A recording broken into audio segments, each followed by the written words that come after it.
Hey everyone, we're soon approaching the last preseason game for this 2023 NFL season. So tomorrow the Chiefs take on the Browns at home. I want to talk about the game today. I also want to talk a little bit about how the whole Chris Jones holdout is going and what I think of the whole situation. So let's just dive right in with that. So a couple of days ago, I think on Twitter, or X as it is known now, Chris Jones responded to a fan saying like, how long would he be like hold out? And he said week 8. Another Chiefs fan like quote tweeted that and said, like that'd be a hefty fine to pay. And he's like, Chris Jones replied with, yeah, I can afford it. So obviously not great to hear, he's kind of trolling some people on Twitter. It's just like what he likes to do. So you can kind of dig at that, but like just him even saying that shows that his agents have specifically like not told him have not told him to do this. Like usually in these kind of negotiations, the agents tell the player like just keep quiet on social media. We'll get your deal done. It's going great. Like we'll figure it out. But like in this case, his agents aren't even telling him to stop using Twitter. So like or stop like trolling Chiefs fans on Twitter. So it seems like maybe the negotiations are much farther than we think they were. I don't think Chris Jones will miss like an actual like NFL game. It's like he's threatening it. I don't think he will, but also at the same time, like he didn't think he would miss this much of the offseason, and he has. So there's nothing we could do about that at this point. But like you just hope that they could come to a deal. I would most likely say this is Chris Jones' last season here, even though the Chiefs have been looking for a long-term deal. But a good thing about him missing games that I saw floating around on like X/Twitter for the past few days is that like if he does end up missing games, the Chiefs franchise tag next season is a lot less expensive. So originally, because he was already franchise tagged, the franchise tag would be 120% the value of an actual of a normal franchise tag. So it would have been around $30 million next year to franchise tag. And when the Chiefs just don't have that kind of cap space, just guaranteed $30 million. But if he does miss 7 games, it goes down to 23 million. And like as he misses more and more games, that franchise tag goes down. If he's missing it on purpose. So he's also forfeiting $1 million and a bit game check every time he misses a game. He's missing bonuses like sack bonuses, everything, because he's not going to be able to get that in half a season. So he would be giving up a lot of money to like be missing until week 8, as he says. So that's why I don't think he'll actually do it. It's not a great negotiating tactic either, because if the Chiefs see that he's just missing games, like why do they even? Like, if the Chiefs are having some success with him missing games, first of all, that's a worst case scenario for Chris Jones. If they're doing fine without him, then has lost all leverage. And even if they're doing like bad, like the Chiefs will throw money at him, but then that ruins all relationships forever. Like you're not going to get a new deal like that. So I don't know. It seems like some poor advice maybe from his agency. People have been talking about the Katz brothers. They say that they're like, they mostly represent like some lower contract NFL players, and this is like their marquee client, and they're trying to like set themselves up for a huge payday. So that makes sense in that case, but like, yeah, maybe they're inexperienced at negotiating these huge contracts. But Chris Jones he's their agent.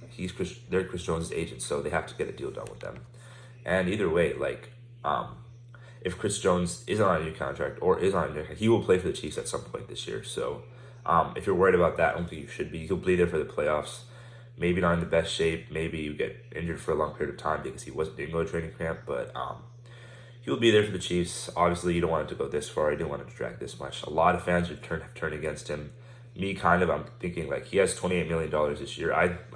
He's making $28 million this year. But like if you just play on that contract, have a great season, then you set yourself up for like one last payday. I don't know why you're forcing the issue this much. Like if it's a negotiation between like years and guaranteed money, I understand that. But like pushing for more money is a little bit like weird for me, because like a $2 million difference per year is not something that I think either side would be haggling about. It seems more about like maybe the void years, or maybe the length of the contract, or like he wants maybe 15 more guaranteed millions than the Chiefs are offering.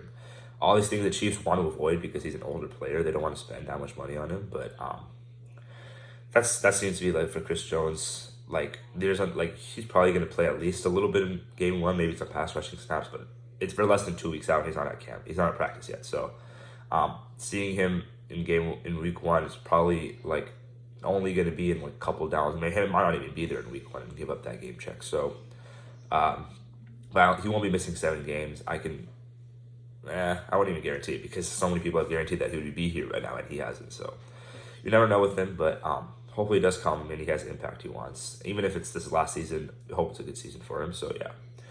And let's talk a little bit more about the game tomorrow. The Chiefs' first home preseason game. Sucks that like the starters are barely going to play, even if they play it. I don't think Patrick Mahomes is going to play at all. Travis Kelce isn't going to play. So a lot of run for Shane Buechele and Blake Gabbert. Hopefully, that's what I would like to see, just to see who the Chiefs are thinking is their QB2. I know last week Shane Buechele got like the run with the ones. Maybe that's just like the Chiefs trying to see what he has. We'll see like based on this game, and then obviously on Tuesday we have the cut down date. We'll see how the Chiefs list their quarterbacks, in what order, their depth chart, everything. But in this game will give us a lot of clues as to what the Chiefs are thinking with their 2 quarterbacks. Still the battle between Deneric Prince. This is his last chance to probably make this roster. He seems to like have fallen out of favor, at least slightly, with the Chiefs team, and he might get on the practice squad. Chiefs haven't been playing him a lot in the preseason. Not a lot of teams can like think about picking him up. And they haven't had the chance to scout him, and haven't had the chance for him to be in the training camp all off season. So it's really rare for undrafted rookies to just go to another team unless they really show flashes in the preseason games, and he didn't really do that. So this might be the last chance for him to make the Chiefs NFL roster, having a 53-man roster, and then if he doesn't, he'll probably be on the Chiefs practice squad, which is good, so you can stash him for another year. A lot of Chiefs are injured, not like a lot, but like Nico Remigio, Danny Shelton, a couple players like that were maybe pushing for a roster spot or injured.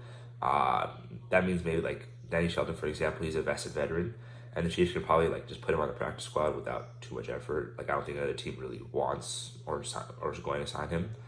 So that's like with this situation for the roster right now. And then like in general, another position battle is the last cornerback spot. Between a lot of like I would say. The cornerbacks are for sure going to be on the roster: L'Jarius Sneed, Trent McDuffie, Jalen Watson, Josh Williams.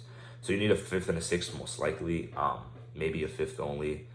If that's the case, you're probably going to have Nick Jones as one of them, but he's injured, so he's not going to play in this game. And the Chiefs might try to like put him on the roster, then put him on IR, and then try to fill in with another cornerback. So you have like Echo Boy, and then you have Khalif Halasi, and you have DiCaprio Bootle. I think DiCaprio Bootle mostly fell out of favor with the Chiefs.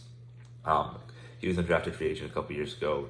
A little bit of hype coming from Nebraska, I think. So, but it seems the other 2 have overtaken him, and like most likely one of them try to push for that last spot. It was going to go to Najee Johnson, but of course he tore his ACL and he's out for the season.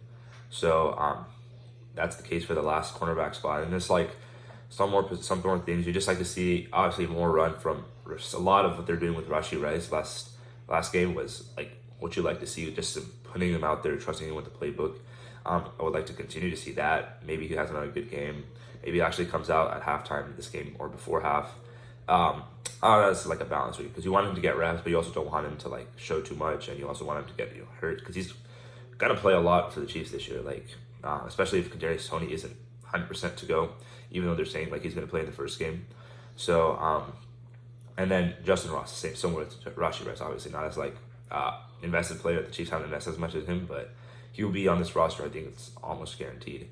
But then a receiver that has been I didn't talk about last game, even though he had a great game, and he probably is not going to make the Chiefs roster, and he might go to another team. But is Amir Smith-Marset, like just a great game last game, a great sideline catch, great touchdown, just overall just like balled out, just to show like that he belongs in this league, and that some teams probably gonna pick him. It won't be the Chiefs because the Chiefs just don't have the space. Maybe a team like the Colts, Bears might have just had him, but like those kinds of teams might need an extra receiver. Maybe he'll sneak onto the Chiefs practice squad. Hopefully he can, like he did last season, because the Chiefs probably want to keep that talent developing, and this next season, like MVS is probably going to move on. You don't know how long Kadarius Toney is going to stay healthy. He hasn't been staying healthy, so it's important to have like receivers as backups to those two, to those older veterans and those injury-prone guys. So I don't really have a game prediction. Like it doesn't matter. Like the Chiefs are probably going to win. It's at home. It's against the Browns. Like not exactly like it's a talented team, but not exactly like a great team. Even though the Chiefs are playing most of their backups the whole time, so I still think the Chiefs win, but a little bit closer than the last game. Maybe a little bit more fun to see like how some players play. So that's it for this game preview. Thank you guys for watching, and I'll see you right after the next game tomorrow.